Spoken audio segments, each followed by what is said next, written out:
40 of One Man's Opinion. Today I am reviewing the new musical, Gutenberg, the musical, with book, music, and lyrics by Scott Brown and Anthony King, directed by Alex Timbers, and starring Josh Gad and Andrew Reynolds.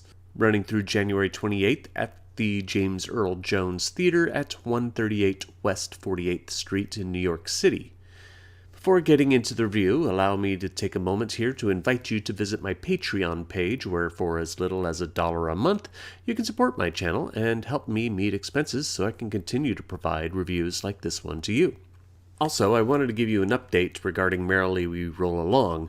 As a member of both the Outer Critics Circle and the Drama Desk, we were mostly not invited to review the Broadway run of the show. This sometimes happens when a highly anticipated show transfers from off-Broadway to Broadway, and there haven't been enough changes to warrant new nominations by the Outer Critics or the Drama Desk. Also, because Merrily is expected to be a huge hit, why reinvite critics to review it a second time when the tickets can be used for ticket buyers? So, if you haven't seen my review of this production of Merrily while it was at the New York Theater Workshop, I'll leave a link where you can watch it. Now to Gutenberg. Gutenberg is a delightfully silly show, reuniting the two leads from the highly irreverent and gloriously funny Book of Mormon with Josh Gad and Andrew Reynolds, and combining them with the musical writing team of Scott Brown and Anthony King, who wrote Beetlejuice, which, if you've been following me for any length of time, know that I am no fan of the show. I wasn't sure what I was going to get, but what I got was an entertaining little musical. It isn't bawdy or vulgar, and it also doesn't take too many risks in pushing the limits of theater. But it is a simple love letter to musical theater, done in a not necessarily original way, but clever enough that it has charm. The musical follows Nutley, New Jersey natives Bud, played by Gad, and Dogg, played by Reynolds. In their 40s, the two men are musical theater fans who have decided to create their own musical and have rented a Broadway house for one night only for a staged reading of their new musical, Gutenberg, about Johann Gutenberg, the inventor of the printing press. Their hopes are that there will be a producer in the house that will be impressed enough by their work that the show will be picked up. Though Bud and Dogg have admittedly done zero research on Johann Gutenberg outside of a cursory Google search, the duo have successfully written a musical. Of course, it's all fiction, and nothing presented about Gutenberg outside of him creating the printing press should be taken as fact. The musical takes frequent pauses for Bud and Dogg to set up each scene for the audience. And this is really where Gad and Reynolds' chemistry really work. They are a delight to watch, and the duo are having a great time. It's when the two are talking to each other and the audience where the show really has heart, as the duo share their insecurities and their hopes with each other and the audience.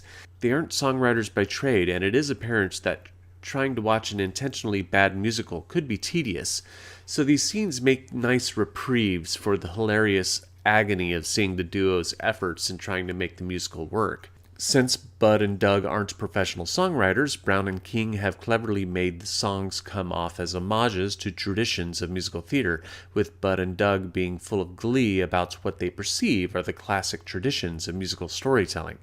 Drawing from the musical theater well that they are familiar with, each song in a show has reminiscent qualities of musicals of yore, whether it be giant ensemble numbers, the obligatory ingenue love ballad, or the stylized quartet done in a fugue. This all gets far more absurd as you have two men attempting to pull it all off on their own. In order to help the audience differentiate the characters, we get more trucker hats than a MAGA rally, each hat presenting a character the duo plays.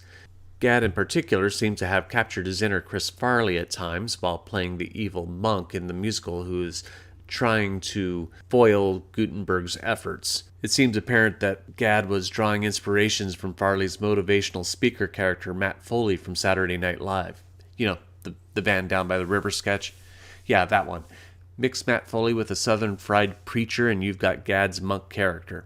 Or should I say Bud's monk character, since Gad plays Bud.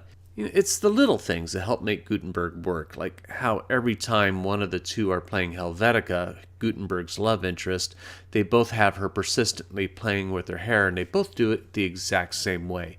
or Ranel's unintentionally erotic way of squashing grapes as Gutenberg. Apparently Gutenberg was a wine presser before he created the printing press in his alternate musical reality. Though this all seems to work as I describe it, the humor isn't going to work for everyone. It can be juvenile at times. It certainly was for the couple that was sitting next to us who left during intermission. But like I said, it's never bawdy in a lascivious or grotesque way, and it takes some patience to deal with the two characters who are way too distracted with themselves sometimes versus promoting the show they are so passionate about. It sometimes comes off a little self-indulgent. But if you want an easy night of musical theater comedy that doesn't take itself too seriously, Gutenberg will make an entertaining night out. Oh, and there's a surprise at the end which I won't tell you about, and at least the night I was in attendance, totally worth it. But I am only one man's opinion, so be sure to leave yours in the comments below. If you'd like to see Gutenberg the Musical, I'll leave a link in the description where you can get tickets. You can support my channel by becoming a patron on Patreon. You can also support the show by liking, sharing, and subscribing, and click the notification bell to be alerted to future reviews. My next review will be Hartford Stage's production of Pride and Prejudice. Thank you for watching, and I will see you at the theater.